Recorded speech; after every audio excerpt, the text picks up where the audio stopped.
Hi everyone, आप सबको फिर से स्वागत है हमारे एक नए वीडियो में।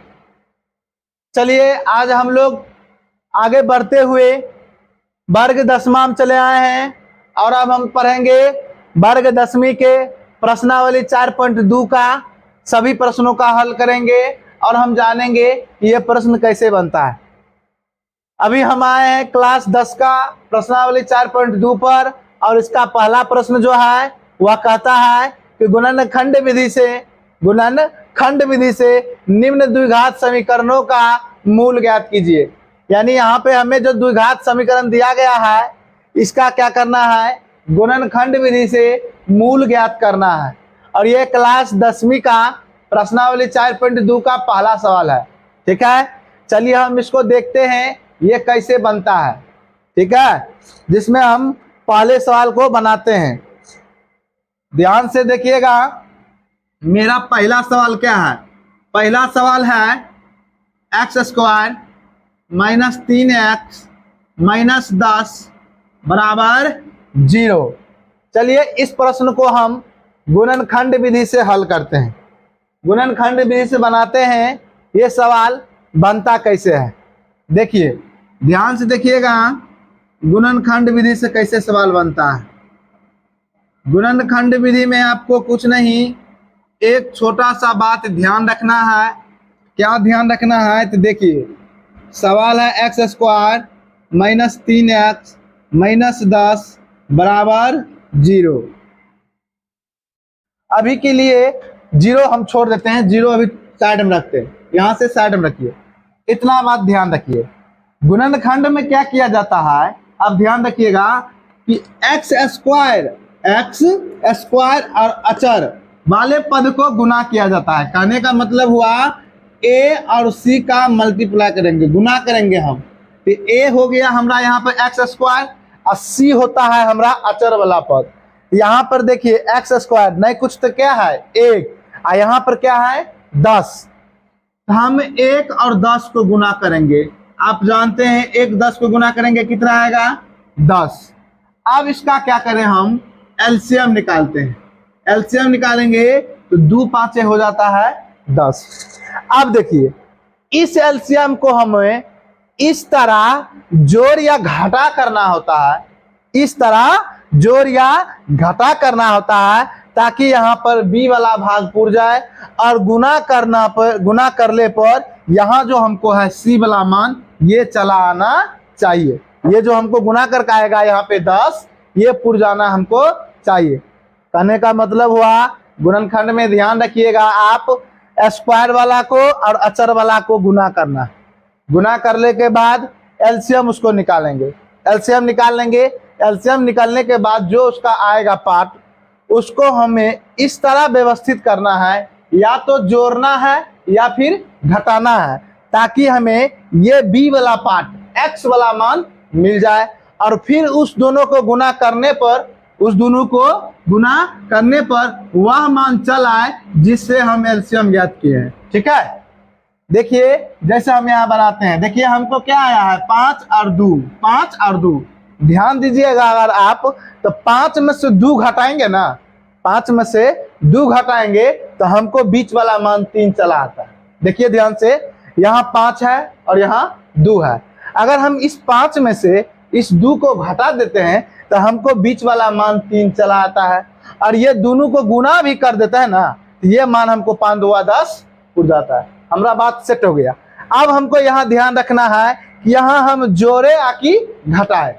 आपको हम बताए हैं या तो जोड़ के या तो घटा करके आप मान इसका पुरा सकते हैं। तो यहाँ ध्यान रखना है हम जोड़े या कि घटाए। तो देखिए हमको यहाँ मान आना चाहिए माइनस में। क्या आना चाहिए, मान माइनस में। ठीक है, देखिए हम इसको व्यवस्थित करते हैं। ये x² है, इसको x² रखेंगे। यहाँ माइनस है, हमको माइनस रखना है। इसके जगह पर हमें व्यवस्थित क्या करना है, 5x में से प्लस 2x को घटा देना है। देखिए यहाँ 5 में से 2x घटा देंगे तो अपने बच जाएगा क्या चीज, -3x। हमको ये बचाना है, ध्यान रखिएगा। इसमें से इसको घटा देंगे, ये बच जाएगा हमको -3x। अगर इन दोनों को हम गुना कर देंगे, अगर 5 और 2 को गुना करते हैं, ये हमको कितना आ जाएगा, 10 चला आएगा। और इसका चिन्ह माइनस है, ये -10 भी हो जाएगा। देख सकते हैं -5 और 2 गुना करेंगे तो -10 लीजिए तो -10, या सिंपल 5 2 गुना कीजिए तो 10 चला आता है हमको। यहाँ -10 है तो लिख देंगे -10। अब इस दोनों में देखिए कॉमन कुछ मिल रहा है हमको, कॉमन मतलब दोनों में मिल रहा है। देखिए यहाँ पर दोनों में क्या मिल रहा है, x मिल रहा है, और यहाँ पर देखिए दोनों में अचर मान मिल रहा है हमको। क्या मिल रहा है, अचर मान, और ये दोनों में मिल रहा है x। ध्यान दीजिए हम x यहाँ पर कॉमन ले रहे हैं, x क्या कर रहे हैं, कॉमन ले रहे हैं। तो यहाँ देखिए 2 x था, 2 में से हम एगो निकाल लिए तो हमको क्या बच गया, एक x बचा।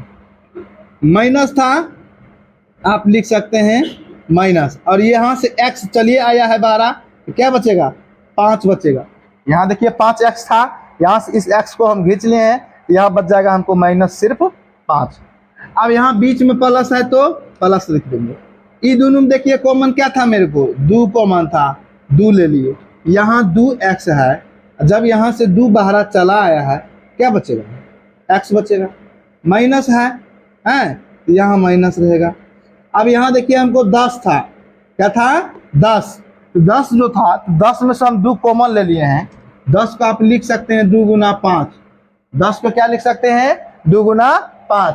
यहाँ से ये 2 निकल कर चला आया है तो क्या बचा है, 5 बचा है, तो हम लिख देंगे यहाँ पे 5।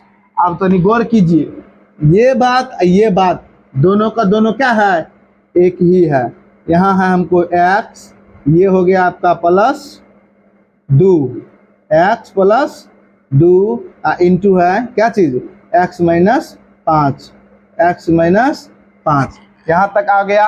अब हमको क्या निकालना है, मूल निकालना है, यानी इसका मान निकालना है x का। देखिए यहाँ आप लिख सकते हैं कि जब, क्या लिखेंगे, जब x + 2 बराबर क्या होगा, 0। क्या कि यहाँ देख रखे हैं ना, सबके बराबर में क्या होगा, 0। हम लिख देंगे यहाँ x + 2 बराबर 0 हो। जब x + 2 बराबर 0 होगा, देखिए ध्यान दीजिए, ये x प्लस में उस साइड चल जाएगा, क्या होगा, -2 होगा। -2 पहला मान चलाया। पुनः फिर से देखिए, पुनः जब x - 5 बराबर 0 हो, x - 5 बराबर 0 हो, क्या कि 0 सबके बराबर में, इसके बराबर भी 0 होगा और इसके बराबर भी 0 होगा। तो जब x - 5 बराबर 0 हो, ये देखिए माइनस है, 5 इधर क्या है, माइनस, और उधर चल जाएगा, क्या हो जाएगा, प्लस हो जाएगा, और हमारा ये आंसर हो गया। ठीक है, ये दोनों हमारा क्या हो गया, मूल हो गया, आंसर हो गया। इसी तरह आप इस प्रश्न को भी बना सकते हैं, इसको भी बना सकते हैं। बस आपको ध्यान रखना है, x² वाला और अचर वाला को गुना कर देना है। गुना करने वाला के बाद जो आपका गुना वाला भाग आएगा उसको एलसीएम निकालना है। एलसीएम निकालने के बाद उसको इस प्रकार जोड़िए आकि घटाइए, ताकि बीच वाला पुर जाना चाहिए। ठीक है, जब बीच वाला पुर जाएगा तो आपको इस तरह से व्यवस्थित करके बैठा देना है और अंत में कॉमन निकाल लेना है, आपका आंसर आसानी से चल आएगा। आई होप, हम आशा करते हैं कि आप इसको अच्छे से समझ गए होंगे। अगर किसी प्रकार के वीडियो में दिक्कत होती है या फिर आपको हमें समझाने में किसी प्रकार कोई कठिनाई हो रही है तो आप हमें कमेंट करके बता सकते हैं, हम उस चीज़ पर सुधार करने की कोशिश करेंगे। धन्यवाद। जय सिया राम।